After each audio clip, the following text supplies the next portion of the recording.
হেই everyone, কেমন আছো তোমরা সকলে?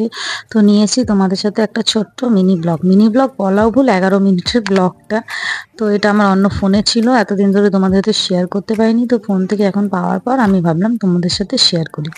তো দেখো, সাথে এতগুলো মশলা নিয়েছি, আর সবাই দেখতে পাচ্ছ এখানে মশলাগুলোর নাম আমি লিখেই দিয়েছি।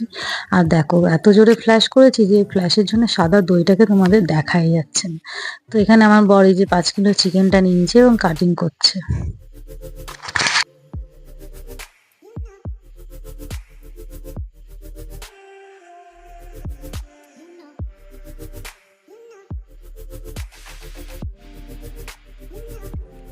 তো এখানে দেখে নাও, কিছুটা চিকেন নিয়ে আমরা কাট করে রাখা হয়েছে। আর হ্যাঁ, 5 কিলো চিকেন কিন্তু পুরোটাই করা হয়নি, আর বাকি চিকেনটা ওটা তান্দুরির জন্য রেখেছে, আর এটা কাবাব বানাবে বলে। বাকি দেখো যে মশলাগুলো এখানে নাম দিয়েছিলাম, সেই মশলাগুলো এক একটা এক এক পর চিকেনের উপর ঢেলে দেওয়া হলো, এবং বাকি সব ম্যাগনেট করে রেখে দেওয়া হয়েছিল।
তো দেখো, এখানে পুরো ম্যাগনেট করে নেওয়া হয়ে গেছে জিনিসটা।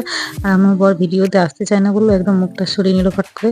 আর দেখো, এখানে সেই যেই ক্যাপসিকাম, টমেটো আর পেঁয়াজ যেটা কেটে রাখা ছিল সেটাকে সুন্দর করে সাজিয়ে এমনি করে